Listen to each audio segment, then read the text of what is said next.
আনুর সম্পাস কিচেনে আপনাদের আরও একবার সকলকে স্বাগত। আজকে আমি মাংসের কিমা দিয়ে ঘুগনি রেসিপি নিয়ে এসেছি। এটা রুটি, লুচি বা পরোটার সঙ্গে খুব ভালো জমে। আর দেরি না করে আমি এবার ভিডিওটা শুরু করছি। এই মটরটিকে আমি ওভারনাইট ভিজিয়ে রাখার পর প্রেসার কুকারে দিয়ে দিচ্ছি। এবার এতে সামান্য নুন অ্যাড করে দিলাম। এবার এটা আমি সেদ্ধ করে নেব। ওভেনের ওপর একটা কড়া বসিয়ে নিয়েছি। এবার এতে আমি দিয়ে দিচ্ছি মাস্টার্ড অয়েল। তেলটা গরম হলে আমি দিয়ে দিচ্ছি গোটা গরম মশলা। দুটো মিডিয়াম সাইজের পেঁয়াজ আমি কুচি করে নিয়েছিলাম, সেটা দিয়ে দিলাম।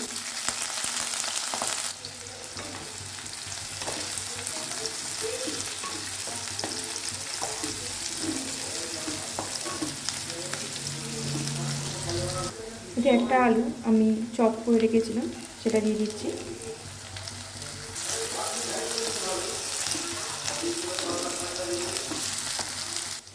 এখানে আমি 150 গ্রাম চিকেন কিমা নিয়ে নিয়েছি, এটা আমি দিয়ে দিচ্ছি।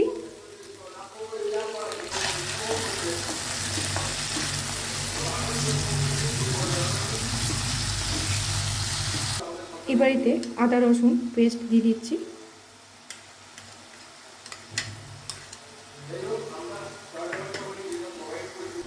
যেহেতু ঘুগনির মটরে আমি নুন একটু দিয়েছিলাম, তাই বুঝে এখানে আমি নুন দিলাম। এবার দিয়ে দিচ্ছি আমি গুঁড়ো হলুদ, দিয়ে দিচ্ছি 1 চামচ চিনি, গুঁড়ো লঙ্কা অ্যাড করছি। এবার খুব ভালো করে মিক্সড করে নিচ্ছি।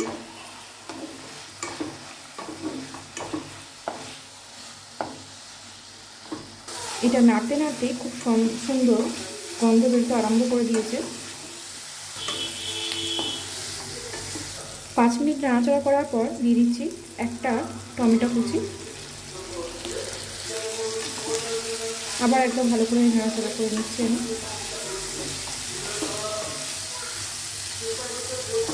এইভাবে আরও 5 মিনিট আমার নাড়াচাড়া করা হয়ে গেছে। এবার যে মটরটা আমি সেদ্ধ করে রেখেছিলাম সেটা দিয়ে দিলাম। ভালো করে মিক্সড করে নিচ্ছি।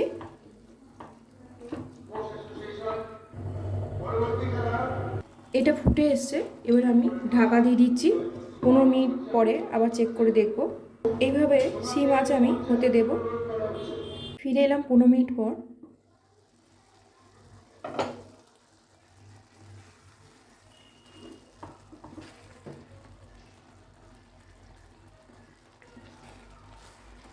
সব সেদ্ধ হয়ে গেছে, ঘুগনি একদম রেডি হয়ে গেছে। এবার আমি ধনেপাতা ছড়িয়ে দিলাম উপর দিয়ে।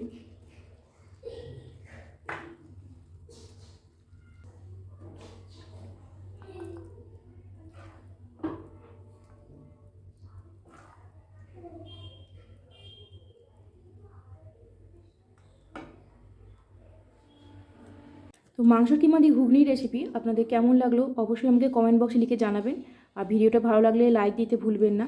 আর চ্যানেলটা সাবস্ক্রাইব করে না থাকলে তাড়াতাড়ি সাবস্ক্রাইব করে নিন, যাতে কোনো নতুন রেসিপি আপনাদের সামনে আমি তুলে ধরতে পারি। তো আজকের মতন আমি এখানেই ভিডিওটা শেষ করলাম।